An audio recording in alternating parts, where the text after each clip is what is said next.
to part B of Day 1 ICA Pacific Regional Hub 2023, and I am excited to present my paper on ventriloquism sensemaking of palliative care and graduate medical education by physicians in Abu Dhabi.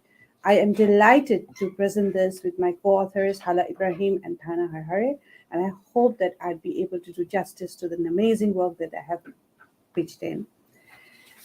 So, palliative care is a specialized type of medical care that focuses or anchors focus on improving patients' quality of life by providing relief and helping to alleviate the stress.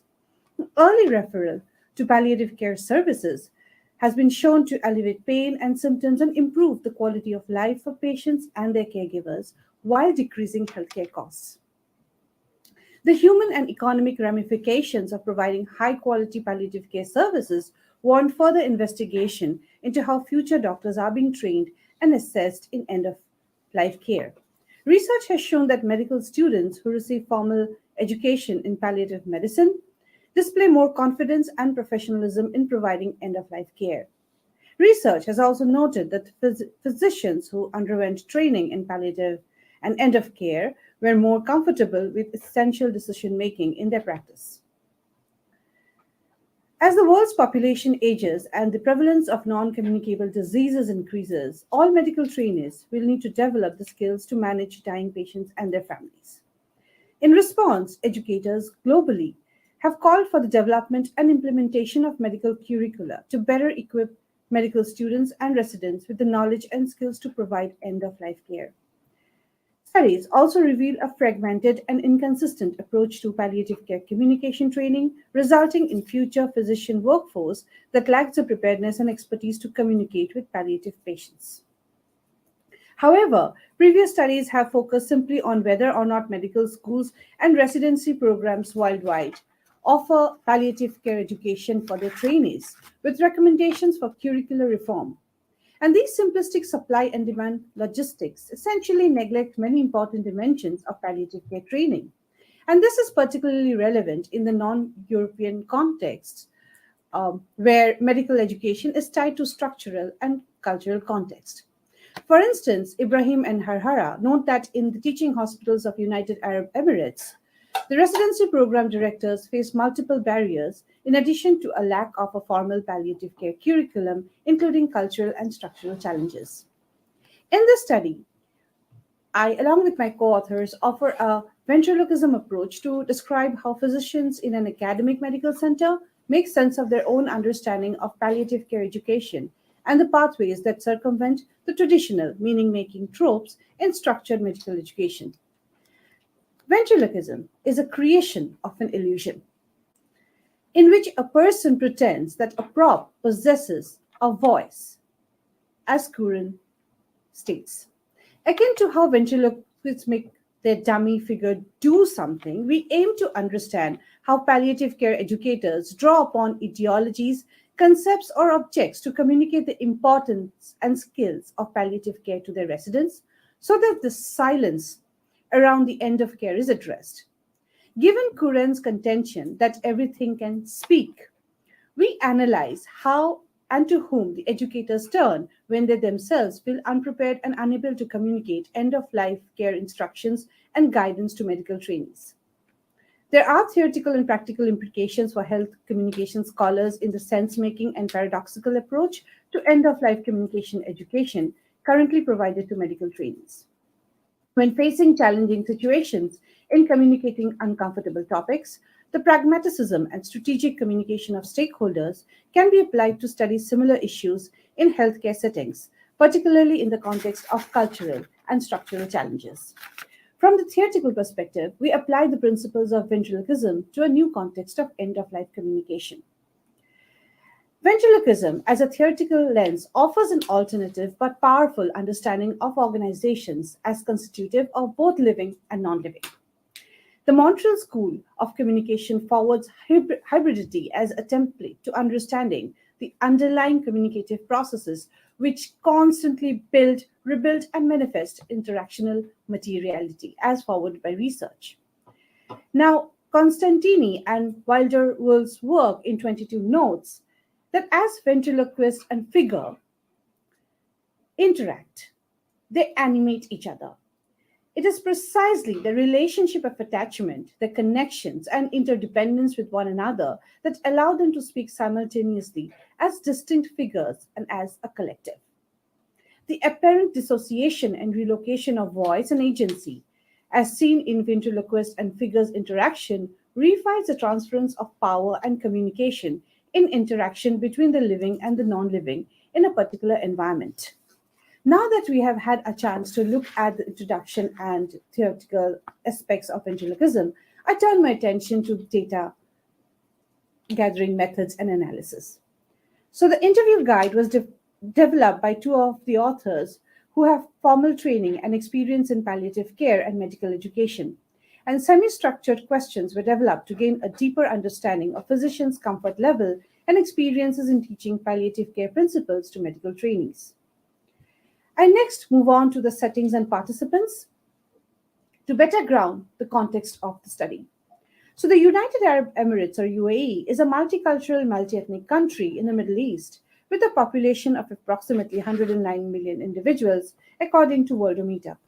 In recent decades, the country has witnessed substantial growth in its healthcare and education infrastructure, and this has occurred in parallel with an aging society and increase in non-communicable diseases and cancer. Palliative care services, however, are underdeveloped in the region. At present, there are a limited number of licensed palliative care physicians in the country, and only 4 hospitals offer comprehensive palliative care services. According to research, most palliative care and end of care in the country is provided in acute hospital settings primarily by non-specialist physicians and medical trainees. So the participants in the study included physicians from an academic medical center in UAE. The hospital serves as an oncology referral center for the region and a safety net hospital serving patients of all socioeconomic levels, regardless of insurance status.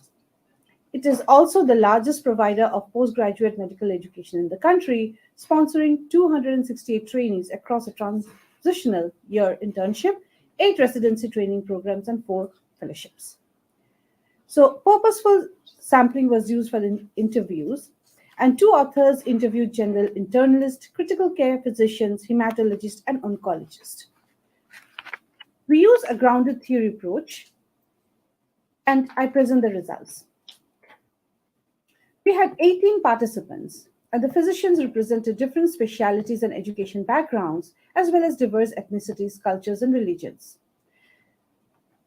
So the first theme that kind of emerged from the study was a sense-making of training policies and challenges. So in this theme, the clinician educators view training and the accompanying challenges as important currencies when offering palliative care management strategies to the residents. All of the physicians interviewed agree that some form of training would be beneficial to the residents, but they have their own opinions regarding how the training should be achieved, along with identification of challenges in imparting those training. They refer to the needs and benefits of having training in palliative care as a tangible, agentic resource or policy that can improve the quality of palliative care in the country, thus consequently muting their own roles as educators in imparting the training or in developing those policies themselves. For example, one physician stated, "I'm a very strong believer that they should be trained," and they in this sense would be residents, "and should be comfortable in making those decisions, end of life, and having those conversations. It is mandatory actually. This is what we require. This is what reduces anxiety." In this conversation, we note that the participants' advocacy for needing to have conversations around end-of-life care. We also know that instead of drawing upon their own teaching expertise, the participant emphasizes the importance of palliative care training as a mandatory policy entity that can help the residents engage in future conversations with their patients. Some physicians also highlighted the residents' agency in the process. As another participant noted, it should be initiated from the residents end because they always think that they are still on the learning pattern and it will be difficult for them. But I think it should be consultants, specialists, nursing, everyone involved should be there to make it okay for people to discuss it. The above clip portends the confusion of the doctors around how palliative care training needs the involvement and cooperation of all stakeholders. Others discuss the need for policies for training, not only for the residents, but for faculty as well, given the lack of clear mandates around palliative care. As one educator succinctly recalled, if you don't have a practice policy, you just can't teach. If they, the residents, will not practice, most of the time, if I am there, they will go in shadows. So they will not initiate the discussions. So in this conversation, the participant acknowledged that the residents may not always play a proactive role in learning about palliative care. Another participant shared the sentiments of lack of stakeholder involvement for training. From my point of view, I wish that more residents would prefer being trained because then they would not only get paid by money, they would actually get satisfaction in our profession. In this interaction, the participant draws upon how both faculty members and residents need to be trained with a curriculum that embraces the guidelines laid out specifically to teach in a local context, while noting the current issues might prevent them and the residents from doing so. Adding to these training discourses are the parallels that some participants draw by using their personal experience to address the lack of palliative care training in the country without bringing attention to themselves as human resources for teaching. Now that we have looked at the sense-making of training policies and challenges, we now pay attention to structural practices, which is our next theme. Structural practices as a theme, the collective constitute the collective of rules, regulations, policies, and the everyday organizational practices of the teaching hospital. It is explained by the educators that how normal activities are carried out and the interactions and expectations of physicians and trainees around the discourse of palliative care. Now, by recognizing the limits and roles of such structural practices in patient management, the physicians draw upon these structures as living and able to influence how palliative care is taught. Simultaneously, they work within these structures to deliver the education without being overtly visible, intentionally or unintentionally. The participants note the existing structures as challenging to the teaching of end-of-life care. For example, one physician brings up the inadequacies in structural practices in palliative care education in the local setting compared to his country of training. Says, referring to UK, we used to discuss all the mortalities and that's how we used to debrief it. We used to have this monthly mortality meeting for all the stroke patients in an open environment with everybody around. Here, how we do the mortality meetings, it's very different. And other participants offer explanations of the lack of structural resources, which create issues in teaching end-of-life care. The structural resources, including multidisciplinary teams and palliative care specialists, are considered central to teaching the residents, and the lack of these resources are often highlighted. I think we don't have enough expertise in the system to deal with palliative medicine education. I don't think we have the team that takes care of all the aspects. Because you want to teach this, you need the whole team here, like social workers, case managers, psychologists, counselors, the nurses, and the spiritual leader. Everyone needs to be on one team together to make it easier for us to deliver this kind of service. In the above quote, the physician notes the structural resources that are required to teach the end-of-life care and the lack of these resources in the current system. Other physicians, however, explained how existing structures provided opportunities. Some educators discussed ways that they use structural everyday practices, such as family meeting with patients, to help residents gain experience. One participant elaborates, the residents sit with me. They come into my office as I counsel. Each patient that I see, that's how they learn the concepts of palliative care. I have never given a didactic talk about it. But what I normally do is get our team members to sit with me when I'm talking to the patient so that they can see the interaction. Now, the structural requirement of counseling patients becomes this opportunity for the physician to teach palliative care communication, substituting their role as an educator to that of existing structural practices. The next theme that we have are the cultural practices. And this forms an important crux in understanding palliative care education in the context of UAE. So, the cultural and cultural practices of UAE are often considered to be important factors in palliative care education. The physicians refer the norms and practices of the country that shape how palliative care education is perceived and addressed. The participants highlight the residents' position as upholders of the cultural expectations surrounding death, dying, and the understanding of appropriate normative practices to follow, especially when communicating with patients' families. As one of the educators explained, the one thing I felt in this country is that every patient was an ICU candidate. Why would you take somebody who is going to die and make their last few weeks of life so torturous with what we do in the ICU? It was never designed for that purpose. Imagine that situation and then others who feel it's wrong not to do CPR. A couple of residents, especially when I first came, said to me, "You have to do CPR. It's everybody's right." One of the residents was saying in a DNR situation, "Don't leave me. I don't know what to do with this. Like all the patients go to ICU. I don't know what to do." And the resident was really afraid because there was no CPR ongoing. There was nothing to be done. In the above quote, we note the agentic understanding of culture as an important signifier to how end of life care is discursively constructed and understood. Another participant highlights that end of life teaching in the Western context is not relevant or adaptable locally. The participant reflects that this is a cultural issue, and we have to understand that the culture is very strong, and to dismiss it would be wrong.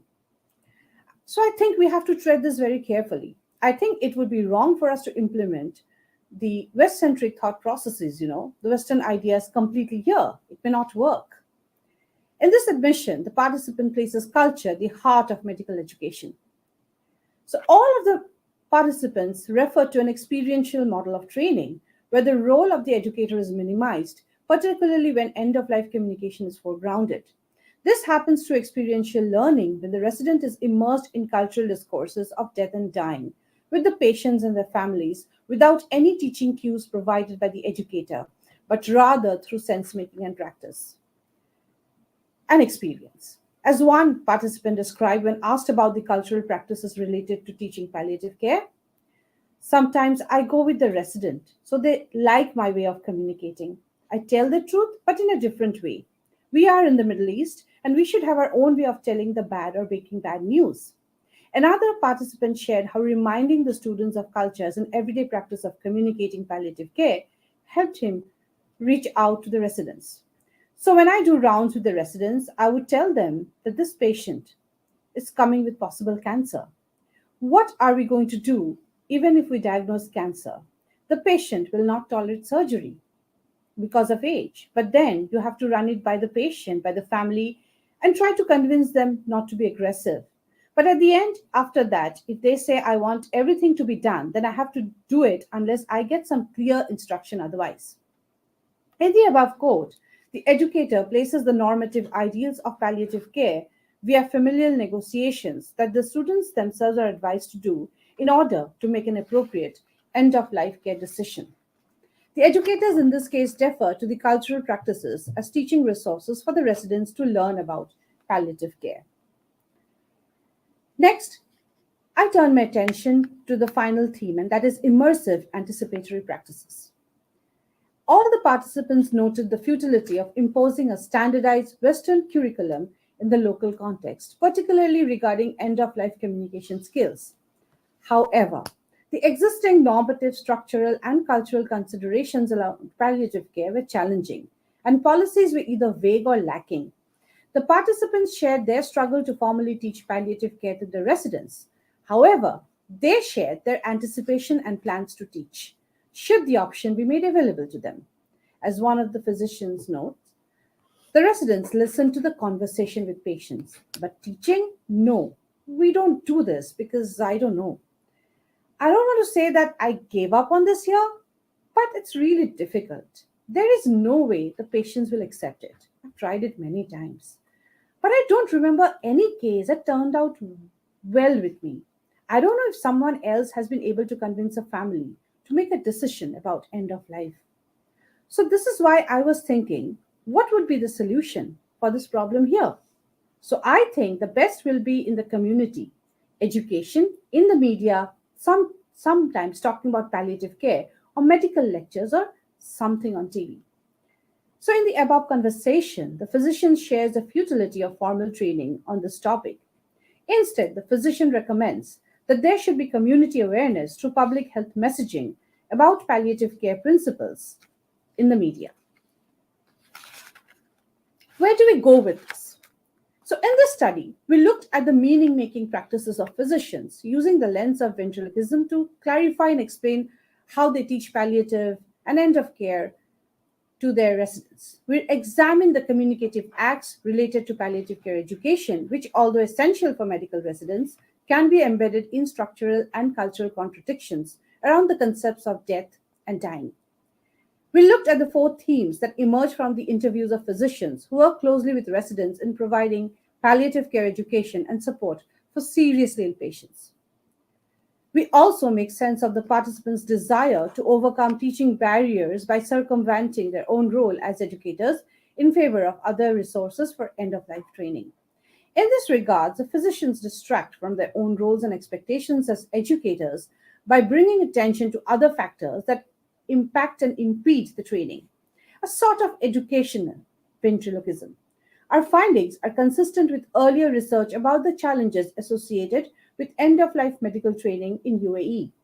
The current data also highlights the importance of palliative care education for medical residents, but the challenges inherent in providing training in a non Western setting. In addition, we note the agentic role of the residents themselves in realizing the value of training as discussed by the educators, particularly when standardized teaching practices and syllabi are not available. The study points to the role of educational policy frameworks around end of life communication and patient care, and the ways in which these policy frameworks are situated amidst the complexities of cultural and structural contexts. Outside of the Western models of palliative care communication training, developed within the dominant context of United States, participants negotiate the challenges of not having a clear, culturally and structurally grounded guidelines for understanding and operationalizing the education. The absence of a clear communication framework results in ambiguities in training. Although participants note the importance of developing a framework for training, they simultaneously point to the lack of an existing one. This results in recognition of the need to educate both faculty as well as residents in palliative care communication. The barriers to training and seeking training by the residents brings into focus a need articulated by prior research for having standardized and clear guidelines on end-of-life communication. In addition, the structural context of healthcare organization shaped the teachings of palliative care communication. Particularly salient are the roles, rules, policies, and norms within healthcare. The lack of structural frameworks for end-of-life discussion limits the possibilities for education and training and palliative care communication. The absence of explicit policy frameworks that inform end of life communication results in gaps in education, with the physicians often experiencing uncertainty and discomfort regarding what and how to communicate. Moreover, the cultural context plays a key role in shaping end of life communication and education. Participants note that the dominant framework is West-centric, largely informed by education programs developed in US. They note the limits of this framework in the cultural context of Middle East, further highlighting the absence of culturally informed palliative care education programs. Finally, in the absence of existing structural resources, participants discuss anticipatory practices. They note that opportunities for educating residents often emerge from everyday experiences of communication with the hospitalized patients. Building sustained structures for education are critical, and they suggest that the everyday practices form a basis to create this curricula and policies. With that, I would like to end my presentation. Thank you so much for your time.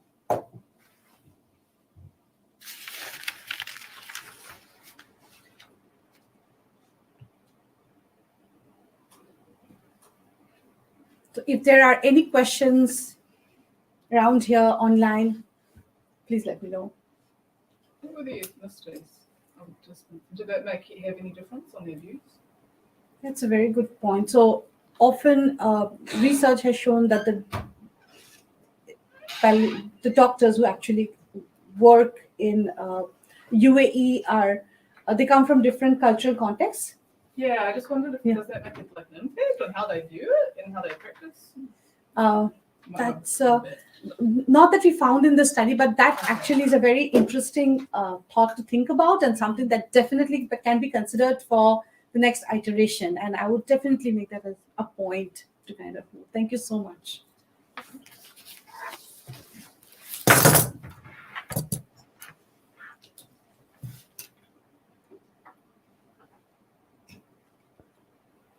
Wonderful. Are there any more questions for the room?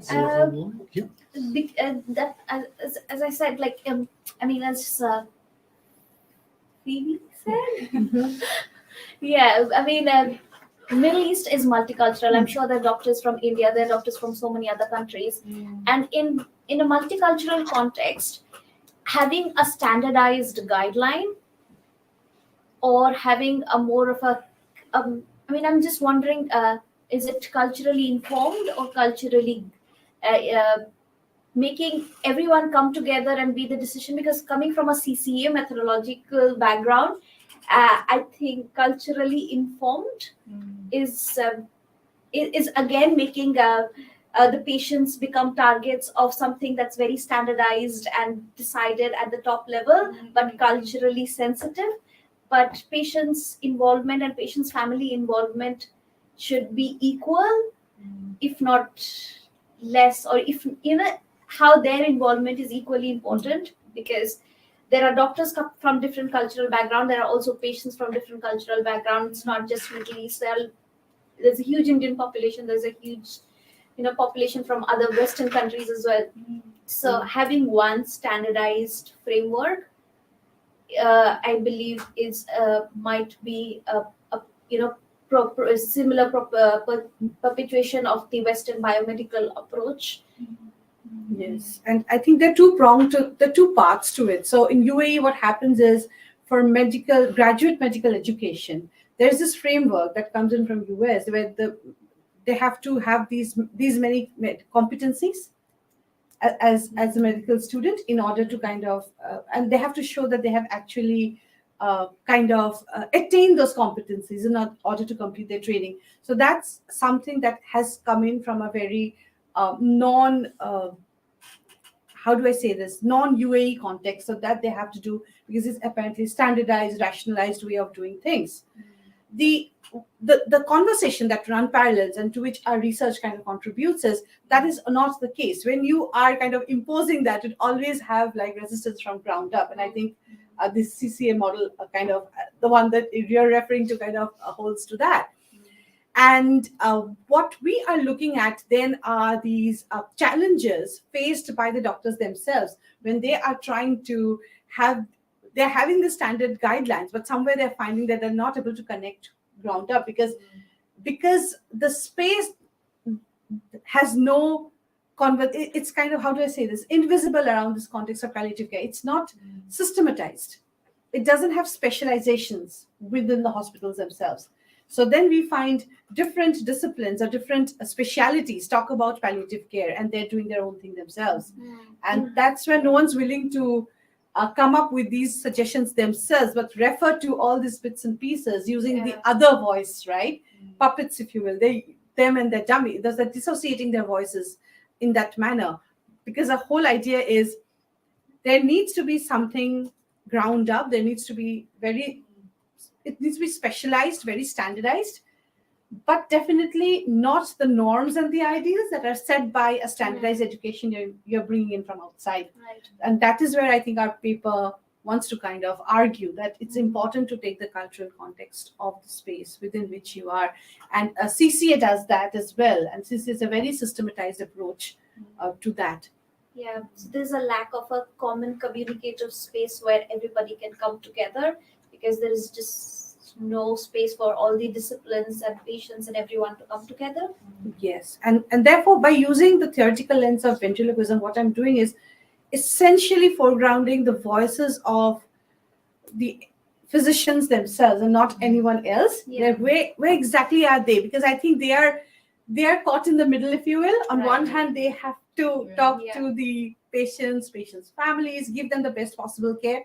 They have to guide their medical students into gaining those competencies, and then do not necessarily the residents do not have the necessarily systematized knowledge of end of care. Other than that, they have picked up from the conversations. Yeah. They lack of structural support. Exactly. Yeah. Exactly, and that's where I think the whole dilemma comes in, and this complexities arise. I don't know the context at all, but is there not like a community hospice for end of life care? In New Zealand, if people are dying, often Yes. what will happen is they'll go into a hospice, which is kind of based in the community, and it's a very different approach. It's more about well-being. I can look that up, but the cultural context of UAE, the studies that we have done is it's very family-centered, family-oriented, and end-of-life decisions are always embedded within the familial context. The members make a choice on behalf of the patients, and UAE doesn't have a DNR. Okay. And everything that needs to be done. So one of the themes that we had, in one of the themes, the participants actually talk about. Yeah. Okay. Wow. So everything that can be done needs to be done to revive the patient. Yeah. But US has very clear policies. So if we are basing, we have do not trust. Exactly. So that's an option, but that's not an option in UAE given to the patients or the families. Yeah. It's not talked about. Again, a given or a non-given implies that there is something structurally in place, and there is no conversation around that. Just to kind of rectify this, coming in from the space of